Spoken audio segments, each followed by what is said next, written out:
Hello, everyone. Thank you for letting me spend some time with you today. I was going to do this outside because that's what I'm going to be talking about, but ran into a little bit of a technical problem. So I will get that taken care of as soon as I can. If you happen to be listening to the audio only portion, do us all a favor, slip over to either YouTube or Rumble or the Tor Network. Check us out on video, and hopefully, as soon as my technical problems are finished, I'll be able to start doing some more.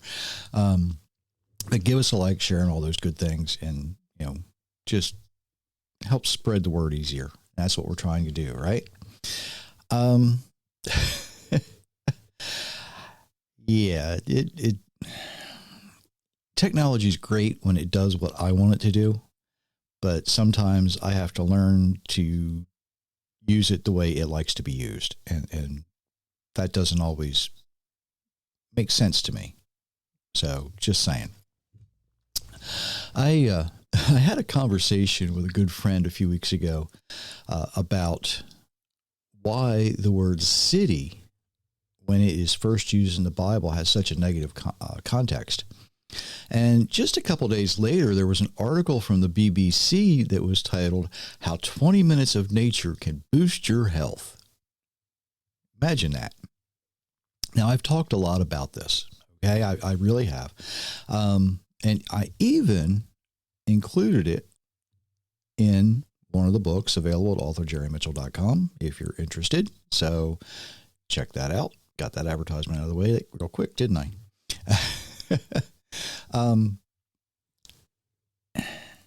Now, I've been very, very blessed over the years. I only had to work in a large city for a short time, about a year. But, the majority of my career was spent outside, mainly in the forest. I grew up at the ocean, but for me, I enjoy the mountains much, much more. That's not a secret. Everybody knows I'd rather be in the mountains than at the beach, but that's just me. There's other people that rather be at the beach than at the mountains. That's fine. That's fine. As long as you're getting outside, you got to think outside of that little box you live in, right? Now, I could go into all the health problems that are associated with breathing all the toxic fumes that people you breathe, spending most of your time indoors.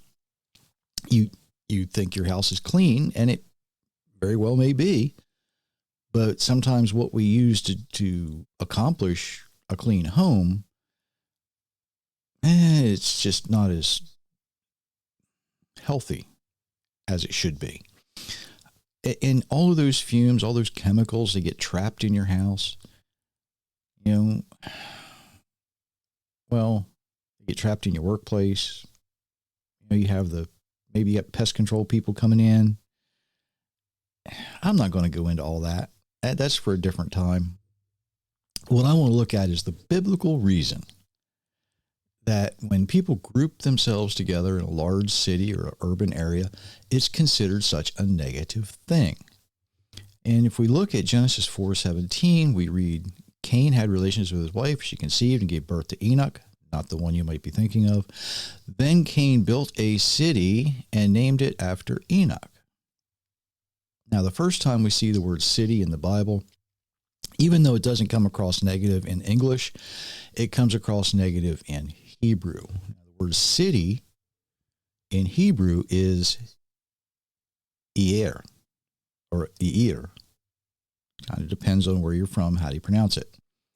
And even though it does mean city, if we look at the meaning of the letters that make up the word, it indicates that it is a place that shadows the knowledge of the beginning.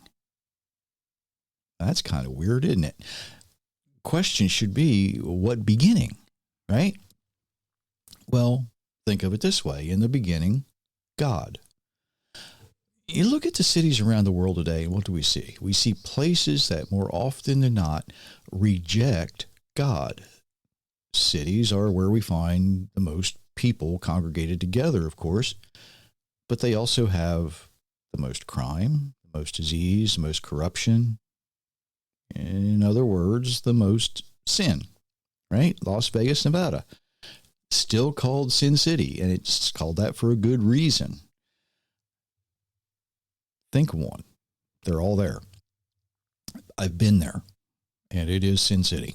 Now, don't get me wrong. This doesn't mean that every neighborhood in every city is filled with sin, right? And it doesn't mean that every rural area, where people are sparsely populated, is devoid of sin. There's sin there too. There's sin everywhere. But by the very nature of urban areas with more people, there's going to be more sin. That's why the city is first used in the Bible has such a negative context. Now, you can argue, and you would be correct, when Adam and Eve were alone in the garden, they committed the first sin of mankind, and that would be true. However, remember that Eve had a third party in the form of the serpent, right? That serpent influenced her, and she in turn influenced Adam. The more and greater the influence, the more apt mankind is to sin. The more and greater the influence. The more people, more influence. And it's the reason for each of us not to just think outside of the little boxes we live in and work in. We should get outside of those places and experience creation.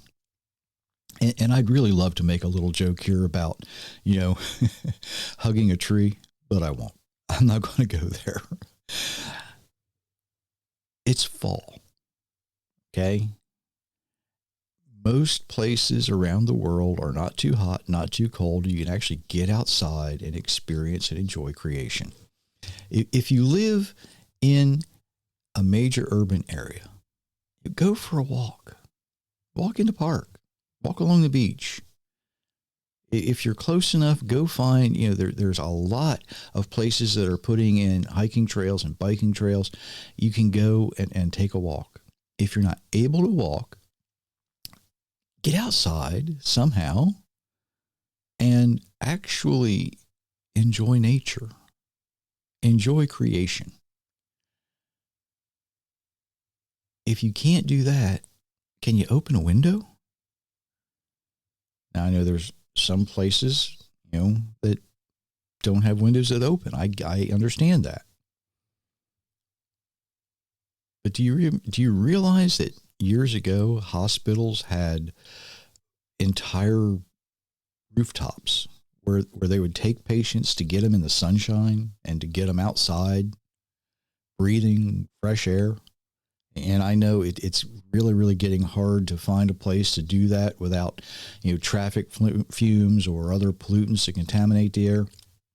But being outside, those things are much less concentrated than they are if you're inside, right? The benefits of spending, 20 minutes, half hour outside, hopefully not walking down a dirty sidewalk, right? The benefits of that,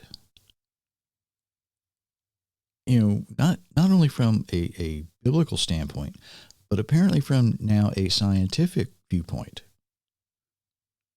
As I've said this a lot lately, science is finally beginning to catch up to God. Finally. And it's about time. Getting outside in creation, experiencing creation. I do it as often as I can.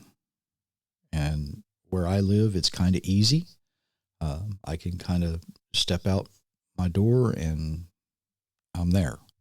Not everybody can do that. I understand. I've been there.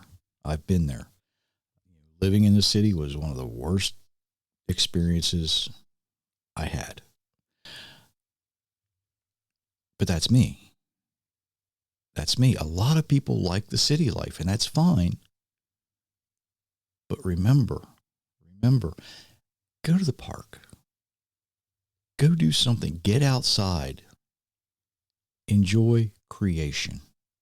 And I hope this gives you something to think about as you think outside your little box until next time.